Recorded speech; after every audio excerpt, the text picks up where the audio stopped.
Hello friends, and welcome to my little office. And today I want to talk about my first year on YouTube, about everything I have experienced, and I want to talk about my top 5 favorite photographs of the year. Also, I want to talk about what's to come in January, and I'm going to show a little teaser from some films I have filmed, but I don't have had time to edit yet. So I'm going to show some clips from that.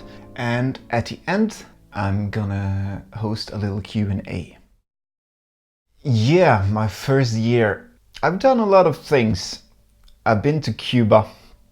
That was a lot of fun. Played with my band, Lady Moscow. And I went to England. One of my favorite trips this year. I loved England. Still love England. But it was a great trip. I even forgot to bring my film. Because I brought my grandfather's old Canon camera and I forgot all the film that I bought, and that was pretty fun. And I've been to Hydra on my honeymoon, riding a horse for the first time. That was a lot of fun. And it's fun documenting these things. A lot more fun than I thought it should be. And it's a lot of work, to be sure, but it's fun work. I really like doing it, and hopefully you enjoy watching them. So it's just a win-win. It's been a good year. I want to talk about now my top 5 photographs of last year. Keep in mind, this is not range from 1 to 5 in the order I'm talking about them. It's just a random list, and I didn't range them. This is my top 5 photographs, and they might not be technically the best photographs, but they are the photographs that mean something to me. They tell a story to me, and I have a personal connection to them. So the first photograph I want to talk about is this. It's a photograph that I didn't expect at all. I took it and then I didn't know what I had until I got back home. I saw this white line in the photograph, and I saw this single leaf floating there, and I thought, okay, I'm gonna zoom in there, I'm gonna keep it steady, I'm gonna take that photograph, because all the pine needles kind of makes it a bit artsy. I don't like that word, but it does make it a bit artsy. So I took the photograph, and when I got back I discovered the moth. I didn't see it because the moth was really small, and when I saw the moth, it started to grow on me. The devil is in the details, and certainly the moths are in the details, and it's for me a reminder to keep looking more closely at things before moving on, to take the whole scene and narrow it down and find compositions in the small sections. Does that make any sense? I'm rambling.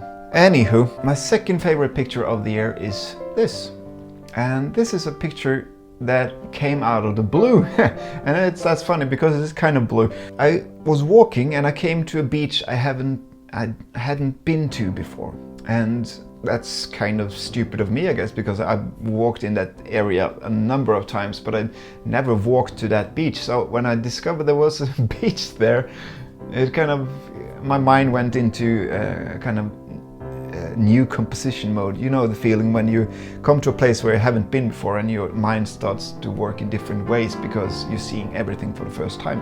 And I thought that this little puddle in the foreground and the sand behind it and the really dark stormy clouds would make a nice triple cake, so to speak. You got one layer there, and one layer there. But the reason I like this picture, because something happened here that I didn't plan. Suddenly there came a flock of birds flying, and I waited until they flew into my picture, and I was really happy, and I just clicked away, and I was really focused on those birds, and I didn't see the wave coming over the sand until afterwards. And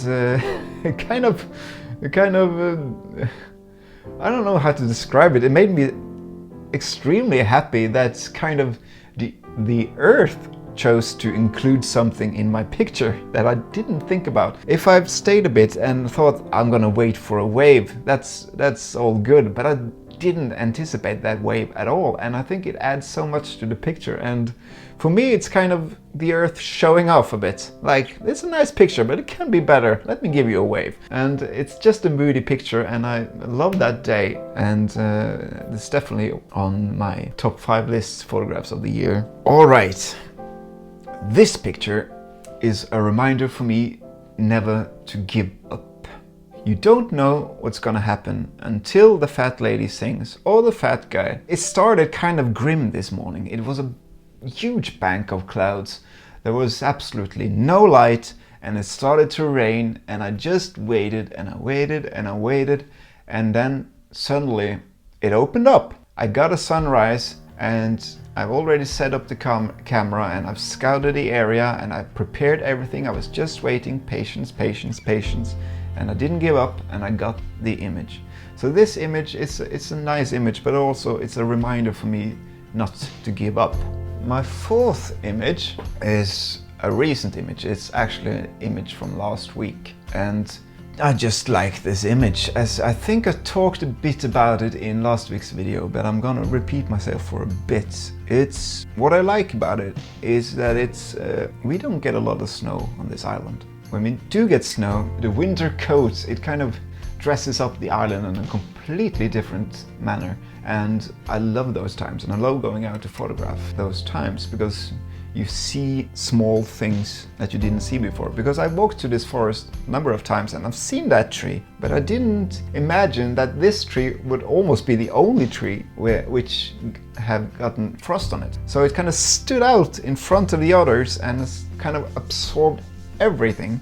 The other trees didn't get anything, or they got a bit of it, but this tree took all the heat or the cold, and it kind of spoke to me, and I saw it the instant I got up there, and I just saw that, and I thought, I like it a lot. And I just went out and set up the camera and took the picture. And I also like the moon. If you haven't seen that, the moon is an added bonus to the image, I think. It's just, I like it. It's something about it. It's not a fantastic light or anything. It's just moody, and I like it. The 5th image is also a reminder, and it's taken from my favorite trip this year, which was me and my cousin's trip to Himakono. It's one of the few times I slept in a tent last year, and things are going to change on that front, let me tell you that, because I'm stocking up on hiking equipment, so next year is going to be a lot more hiking. But this trip was my favorite trip, and the evening before we got so lucky with the sunset, and I took some fantastic pictures of Himakono in the sunset, and we had a few pints and we ate dinner, and then we slept, and it was a horrible night. The wind was howling and the tent was really small, and neither of us slept for a wink. We just lay there in silence listening to the wind. It was really awkward, but a lot of fun. And suddenly our alarms went off, and we knew it was time to get up and photograph the sunrise. And to be honest, I didn't feel like going out. It was cold, it was windy, and I knew it had been raining as well. And I thought to myself, there's absolutely no way there's gonna be a sunrise. And we have to hike, we have to pack, we have to get up, and we have to film, and we have to talk to the camera and everything. It just felt like a huge... I almost canceled the whole thing, but then I thought to myself, no, you've come this far and you're gonna do it. You're gonna get up and you're gonna make some coffee, and you're gonna get up there and you're gonna see what happens, because you never know. And when we got up there, we got the most fantastic sunrise, and the colors were spectacular, and it's definitely my favorite sunrise this year, because the environment around and the clouds kind of catching fire, it was an extraordinary experience. And this image, this first image, is for me when I got up and I first saw the signs that this is going to be great, and I saw these birch trees lining up, and I just took the photograph, and I thought to myself, yes, I got up, yes, I did it, and yes, this is gonna be great. And I was just so happy that I didn't cancel it.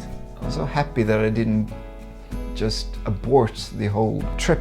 For me, that image shows that the rarest thing can happen at the rarest of times, so you never know.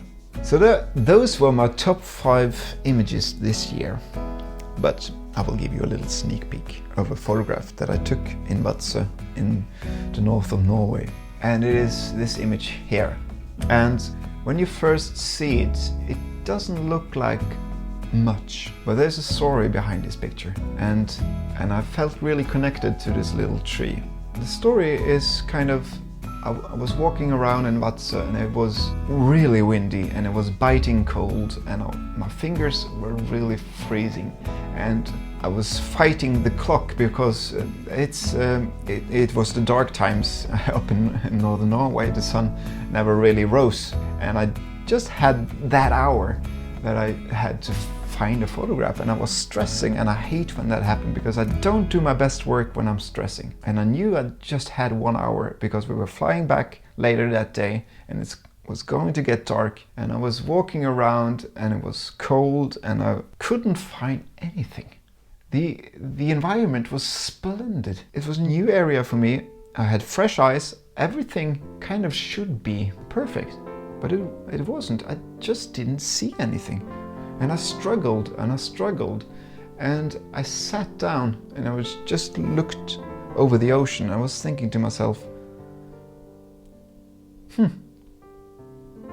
I have nothing. It's a beautiful place, but I have nothing. I don't have anything to show. And then I looked down and I saw this little tree right next to me. And it was struggling on for dear life because it was really windy, and it was the only tree around there that I could see, and I kind of felt the connection to the little rascal growing in harsh conditions, clinging on for dear life in the wind, and it made an interesting subject, I think. So I went down really low and I photographed this little tree. And when I got back, the photograph just grew on me. So it's once again a reminder of the little things around you. Kind of that when you're surrounded by grand vistas, there are details on the ground that you often miss, and that little tree for me kind of made the day. I felt a connection to it, and it turned out to be an image that I really enjoyed. So thank you, tree, I guess. So that's my top 6 images, actually. Speaking of northern Norway, I think it's time for us to see the little teaser I talked about. So let's just show the teaser.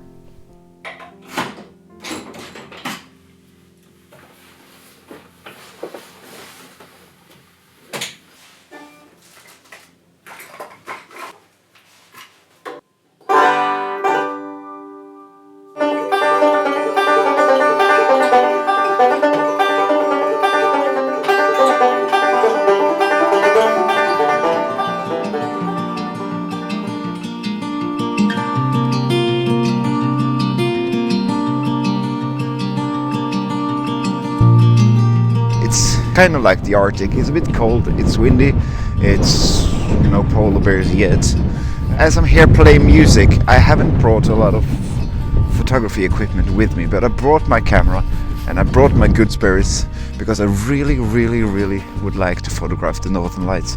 It's like a brown, cold desert, and you can see the mountains in the background with the sun rising, and it's the never-ending sunrise. I love it, I love it. I just need to find a composition to work with. So that was the little teaser, and now, because I can't film this in one go because Christmas is very busy, I'm just gonna cut now, and then you'll see me in different clothes, in a different setting, doing a Q&A. So, like this! And thus, I am back. Since the last time we spoke, I have played 4 concerts. I have driven almost 2,000 kilometers. I've celebrated Christmas, and I have been out filming an episode. So this past week has been quite busy. But now I'm back, and I've looked forward to this all week, because this is the moment I'm gonna host my Q&A, my very first Q&A, and I have gotten a lot of questions, so let's just start. Otherwise this film is gonna drag out forever. So the first question I got was from a guy called Matt Kra, and he said, after going to an area time and time again, how would you make it fun again if it became boring to you? And that is a fine question. First of all, you have different times of the day. You have the morning, you have the midday, and you have the evening, and each stage of the day holds a different light. So you can experiment by going out in the morning, you can experiment by going out midday or the evening, and each time you go it would be different because the light is different. Also, you have the weather. You can go out during a storm, during heavy rain. Don't worry about your equipment, just go out. It's a lot of fun, I promise you.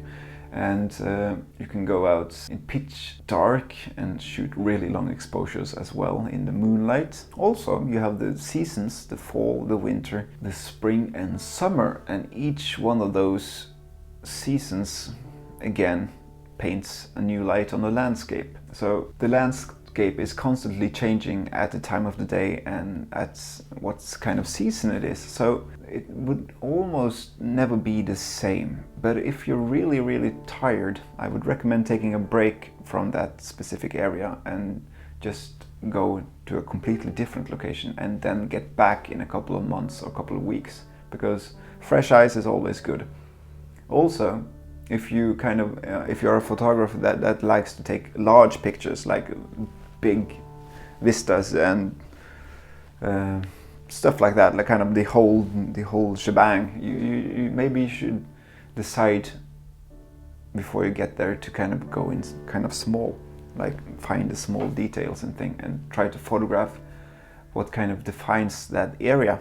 If the rocks there are special, or the plants or the vegetation or the light or the rivers or whatever, you just focus on one thing and trying to enhance that in that area. Try to kind of give the area personality. All right, Matt, I hope that answer satisfies you. Onwards to the next question, let's see. The next question I got was from an Englishman, which has been around on my channel for quite some time. His name is James R. Burns, and this bloke has a YouTube channel of his own, a channel that evolves around photography. So if you're interested in more photography, definitely check out his channel. And his question is, do you have any plans to photograph the Northern Lights in Norway? And the answer to that question is yes. A resounding yes. I actually was to Tromsø, where there's a very good chance for photographing the Northern Lights a couple of weeks ago. But it's a bit of a sad story because I was playing a gig there, so I only had one day to kind of go out and take pictures. And after the sound check for the concert, I had a few hours before the concert, so I went to the hotel room to relax because I was really tired. And while I was relaxing, there was this beautiful northern light in Tromsø, so I missed it. And when I had the opportunity to go out and take photographs, it was kind of not the best conditions, unfortunately. But I managed to photograph the northern lights from the plane, and so I got one photograph of the northern lights. It was my very first picture of the northern lights, but I'm definitely going back, and hopefully not that long. So yes, the answer to your question, James, is yes, I do have plans. They just take a little time. All right, next question is from Chairman Pete. He asks, who is your favorite brother? All right. I only have one brother, so it has to be the guy with the dog. So that's your answer to that question. Oscar Guzman asks, who is your favorite photographer on YouTube? I have quite a few. There are some I watch every video of. And I would be lying if I did not mention Thomas Heaton. He is probably the first photographer on YouTube that I discovered. And he kind of inspired me to go out and do my own thing. So to answer your question, it's Thomas Heaton. And lately I've also been enjoying a guy called Simon Baxter. He's really good and I love his work in the woodlands. And yeah, you should definitely check those out. If you haven't already, it'd be weird if you haven't. But yeah, there you go. Østvik Dronefoto, my cousin. If you had to choose between USA or China for a 14-day photo trip, what would you choose? I think I would have to choose this. I would choose China. Sorry. That would be fantastic. Dwayne asks, it appears most of your photographs are taken with the GH5 12-60 kit lens. Is that your primary choice, and do you intend to swap out lenses more in the future? Second, do you make large prints from photographs, and have you had any concerns with the capabilities of the GH5 in that regard? Well, Dwayne, first of all, thank you so much for your shout out the other day. I really appreciate that. And my name is pronounced Oddbjørn. And I'm from Norway, not Sweden. All right, on to your questions. Yeah, I recently bought the GH5 and I've used, hang on a bit.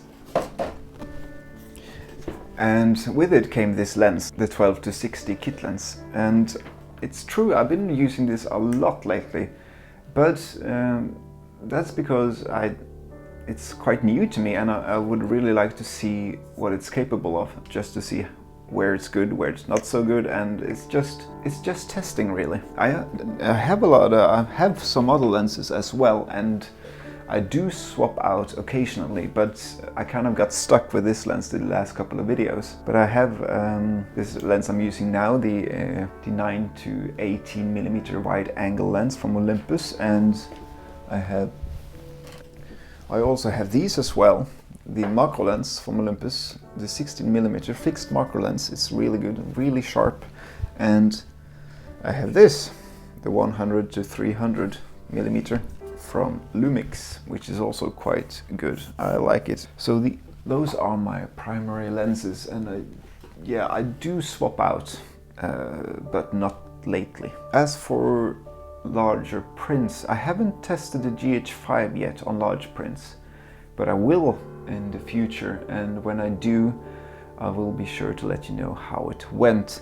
But I printed a few from the GH4 on 40x60. It's not large prints, but it's this is the largest I have printed, at least, and it's on, what do you call it? You know what it is. Canvas. It's on a canvas, and I don't see any challenges with it.